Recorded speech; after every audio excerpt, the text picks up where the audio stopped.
नमस्कार मित्रांनो, अजितदादा यांच्या अपघातातून अजूनही महाराष्ट्र काही बाहेर पडायला तयार नाही. एकीकडे रोहित पवार असतील आणि दुसरीकडे अमोल मिटकरी असतील यांनी वारंवार या मृत्यूबाबत शंका उपस्थित केल्या. या व्यतिरिक्त रुपाली ठोंबरे यांनी सुद्धा या मृत्यूबद्दल प्रचंड शंका उपस्थित केलेल्या आहेत.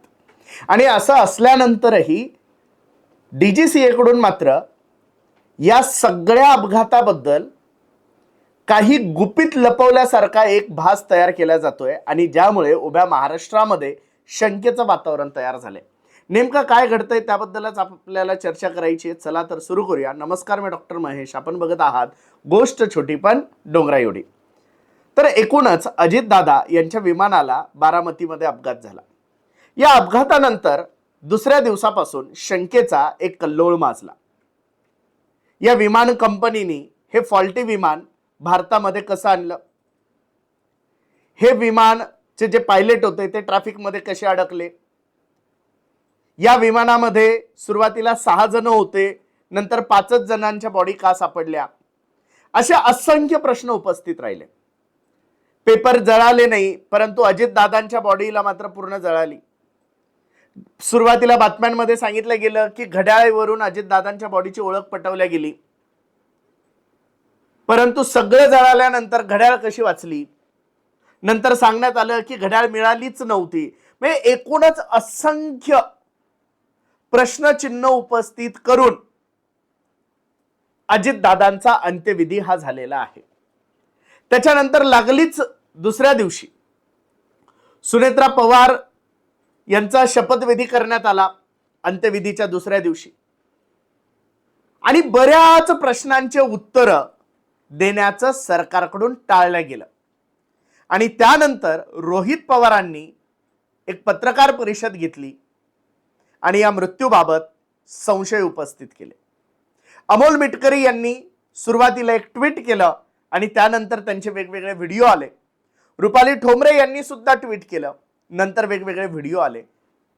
आणि या सगळ्यांमध्ये जर आपण नीट जर बघितलं तर DGCA आणि नागरी उड्डयन मंत्री जे आहेत त्यांच्याबद्दल रोहित पवारांचा, अमोल मिटकरी यांचा विशेष रोष आहे आणि तो असायलाही हवा.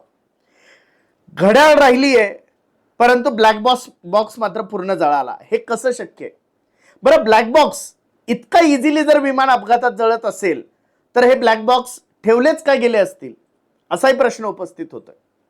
हे विमान खरं तर उडण्यालायक राहिलेले नव्हते, तरी सुद्धा ते भारतामध्ये का आणले गेले, आणि आणले गेले तर एवढ्या महाराष्ट्राच्या उपमुख्यमंत्रीपदी असलेल्या, एवढ्या महत्वाच्या पदावरती काम करणाऱ्या व्यक्तीला हे विमान का देण्यात आलं, पायलट कोणत्या ट्रॅफिक मध्ये अडकलेले होते, हे सगळे प्रश्न आहे आणि याचं उत्तर कोणी देत नाही. त्या दिवशी अजितदादा विमानात बसतानाचे CCTV फुटेज द्यायला नकार दिला असं एका बारामतीच्या व्यक्तीने आरोप केलेले आहेत. त्यांनी माहितीच्या अधिकारात मागितलेले होते, परंतु सरकारने ते दिलेले नाहीयेत, DGCAने ते दिलेले नाहीयेत, एअरपोर्ट ऑथॉरिटीने ते दिलेले नाहीयेत. कोणत्या ट्रॅफिक मध्ये हे पायलट अडकले, पायलट अचानक का बदलण्यात आला, त्याच्याबद्दल संशय आहे. हा जो पायलट होता हा निलंबित केला गेला होता, त्याला परत कामावरती रुजू करून घेण्यात आलं, असा व्यक्ती का देण्यात आला, या सगळ्या प्रश्नांची उत्तरं द्यायला कोणी तयार नाही. आणि एकूणच या सगळ्यांमधून फक्त आणि फक्त संशय निर्माण केला जातोय. आणि त्यामुळे अजितदादा यांचा मृत्यू नेमकं कोण लपवतंय.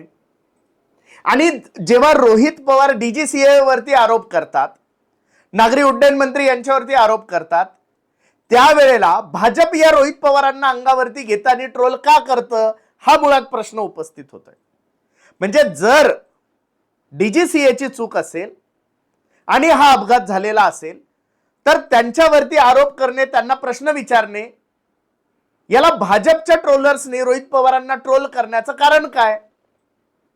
आणि मग या अपघातामध्ये नेमकं कोण आहे, ही सगळी माहिती दडवण्यामागे नेमकं कोण आहे, आणि अजितदादा यांचा घातपात करण्यामागे कोण आहे, हा प्रश्न जर महाराष्ट्राला पडला तर याचं उत्तर सरकारला देणं सोपं जाईल का, हा प्रश्न सरकारला पडला पाहिजे.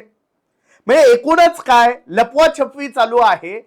आणि लपवाछपवी उगाच तर नसेल, महाराष्ट्र काय एवढा दुधखोळा नाहीये की त्याला एवढं कळणार नाही. हा पुरोगामी महाराष्ट्र आहे. छत्रपती शिवाजी महाराजांचा महाराष्ट्र आहे, डॉक्टर बाबासाहेब आंबेडकरांचा महाराष्ट्र आहे, महात्मा फुलेंचा महाराष्ट्र आहे, संत तुकोबारायांचा महाराष्ट्र आहे आणि आम्हाला प्रश्न विचारण्याचे संपूर्ण हक्क आहेत. आणि जर या प्रश्नांचे उत्तर जर देत नसतील तर याचा अर्थ या अपघातामागे तुम्हीच आहात असा समज जर महाराष्ट्राचा झाला तर याला खुद्द सरकारच जबाबदार ठरेल. हे सरकारने आता लक्षात घेणं गरजेचं आहे. उद्या जर या महाराष्ट्रामध्ये अजित पवारांच्या मृत्यूवरून जर गदारोळ झाला, या महाराष्ट्रामध्ये जर गोंधळ झाला तर याला सरकार आणि डीजीसीए जबाबदार असेल. कारण त्यांच्या या बनवाबनवीमुळे हे सगळं प्रकरण लांबत चाललेलं आहे. तरी आमची हात जोडून विनंती आहे की अजित पवार यांच्या अपघाताबद्दल, मृत्यूबद्दल इत्तंभूत माहिती, कारण अजित पवार कोणी ऐरा गैरा नथू खेरा नव्हते. अजित पवार या महाराष्ट्राचे उपमुख्यमंत्री होते. अजित पवारांनी या महाराष्ट्रासाठी कित्येक वर्ष स्वतःची घातलेली आहेत. अजित पवारांनी या महाराष्ट्रामध्ये रक्त जाळून कार्य केलेलं आहे. या लोकनेत्याच्या मृत्यूबाबत जाणून घेण्याचा प्रत्येक मराठी माणसाला अधिकार आणि हक्क आहे आणि तो कुठलंही सरकार गोपनीयतेच्या नावाखाली हा हक्क अधिकार डावलू शकत नाही. त्यामुळे येणाऱ्या काळामध्ये सरकार आणि डीजीसीएनी इत्तंभूत खरी माहिती या महाराष्ट्राला द्यावी आणि जे कोणी या प्रकारामध्ये जबाबदार असतील त्या नीच हरामखोर नालायकांना फासावर लटकवल्या जावं एवढीच माफक अपेक्षा या उभ्या महाराष्ट्राची आहे. हा व्हिडिओ जर तुम्हाला माहितीपूर्ण, अभ्यासपूर्ण जर वाटला असेल तर हा व्हिडिओ जास्तीत जास्त लोकांपर्यंत शेअर करा.